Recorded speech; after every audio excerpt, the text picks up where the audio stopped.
Have you ever had one of those aha moments where everything just kind of clicks and you feel like you're tapping into something bigger than yourself? Welcome forward in part 7 of this modernization of Thomas Troward's Edinburgh Lectures on mental science. We explored receptivity, the art of tuning into the universal intelligence or God that's always broadcasting wisdom and possibilities.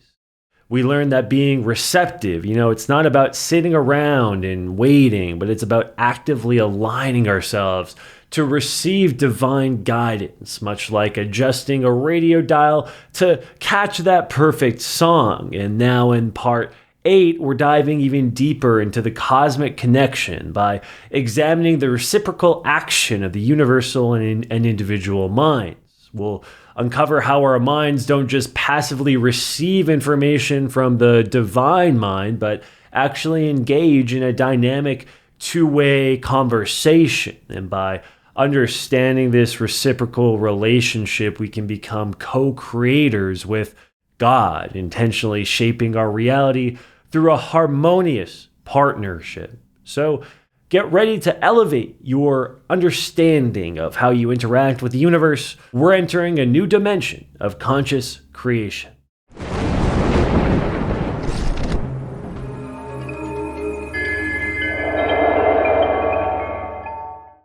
As students of mental science, our job is to look at even the most spiritual stuff through a slightly scientific lens. You want to think of it like analyzing the universe's code rather than getting lost in mystical interpretations. And if we stick to the facts as they present themselves, a lot of those heavy spiritual or maybe even theological concepts start to make a lot more sense. Now, don't get me wrong, the personal touch of this universal spirit that's in everything is very important to grasp and understand. That's why we've spent so much time trying to dive into these concepts. But remember, we're still dealing with a natural power that shows up everywhere in all sorts of forms, people, animals, inanimate objects, you name it. And this power is like a universal support system for humanity, working on a law of averages to keep things moving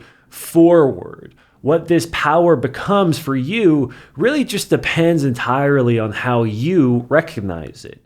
If someone can't see beyond that basic level, that's as deep as their relationship goes. But as you start to see more, this intelligent power opens up more to you, and you begin to feel a close partnership between your individual mind and its universal source. And this brings us to a great reflection point. Can you recall a time when you felt guided by a higher power or experienced a moment of inspiration that seemed divinely inspired? How might that experience relate to this interplay between your individual mind and the divine mind? This relationship, between us and the cosmic mind or the divine mind is exactly what science would predict, assuming the cosmic mind is like our subconscious mind, and we've got good reason to think so. I mean, think about it. As a subconscious mind, it mirrors exactly what our conscious mind, working through our own subconscious, impresses upon it. And since it's also creative, it shapes the external world to match that conception. Like the saying goes, to each their own, right? Everyone's life reflects their own idea of the universal mind. The person who realizes they can, through natural laws of the mind, bring the universal mind into perfect sync with their own will find it to be an endless source of wisdom and power. They'll smartly switch between viewing their own mind and the universal mind as personal and impersonal, depending on the need. When seeking guidance or strength, they'll see their own mind as impersonal, ready to receive wisdom from the greater mind. When it's time to act, they'll flip it, considering their mind as the personal force, directing the impersonal universal mind by impressing their desires upon it. And this might sound like a big leap, but it's just the natural outcome of how our conscious and subconscious minds interact. The real question becomes, will we limit ourselves to the surface level, or will we dive deeper to tap into the endless possibilities the subconscious offers? I've gone on about this because it's the key to two big topics: the law of supply and the nature of intuition. People often get how the mind can influence the body. We talked about this in a previous lesson. And that's simply because they're so closely connected. But they often have a harder time grasping how it can affect the world around us. If thought power was limited to just our own minds, that'd be a problem. But here's the thing: thought power isn't stuck just inside our heads. We're aiming a limitless force that's way bigger than ourselves. This force is intelligent but impersonal. It picks up on our personal vibes and can impact way beyond what we can see or imagine. That's why I emphasize the blend of two seeming opposites in the universal mind. It's both intelligent and impersonal. The intelligence lets it pick up on our thoughts, and the impersonality means it figures out the best way to make them happen. It's kind of like having a super smart assistant that doesn't have its own agenda, but is incredibly efficient at executing yours. This all makes sense if we accept that we're dealing with infinite intelligence that's also infinite life. Life equals power, so infinite life equals limitless power. And limitless power guided by limitless intelligence isn't going to just give up halfway. It sees things through to the end. So if the universal mind sets its mind on something, it's gonna happen. But you might be wondering, what's the universal mind's intention? Well, here's where its impersonality comes in. It doesn't have intentions of its own because it's designed to support the overall progress of life. Like I mentioned, the universal mind operates by a sort of law of averages to advance humanity as a whole. It's not necessarily bothered with individual whims unless they align with this forward progressive movement. If what you want is in sync with this life-affirming direction, and that's key, nothing in nature can stop you from getting it. But if you're going against the grain, you'll collide with this unstoppable force. And trust me, you don't want that. It'll steamroll you. And we've all experienced what that can be like. So herein lies another reflection point. Do you often find yourself trying to control every aspect of your life's outcomes? How might releasing this need for control and trusting in God's divine wisdom change your experience? So the willpower you feel inside you is like a personal version of a bigger principle in the universal mind, a law of tendency. And this tendency always aims towards promoting life because the universal mind is the raw life force of the universe. So here's kind of like the litmus test, if you will. Is your intention promoting growth, life, and advancement? If yes, then you can be totally sure that the universal mind isn't going to block you. Remember, it's an impersonal force. It won't get in your way with its own agenda any more than gravity or electricity would. So when we put together these two sides of the universal mind, its total impersonality and its perfect intelligence, we get exactly the kind of natural force we need. It's like tapping into an infinite power source that adapts to your needs, really without question. And once it's on the job, it brings an intelligence and power to the table that's beyond anything humanity combined could muster. Now, I might be putting this a bit plainly, but I want you to really get the nature of this power and how to use it. Basically, you're not trying to control the entire universe here. You just want to bring specific benefits forth, whether physical, mental, moral, or financial, into your life or potentially someone else's. From your personal standpoint, the universal creative power, it doesn't have its own agenda, so you can program it with yours.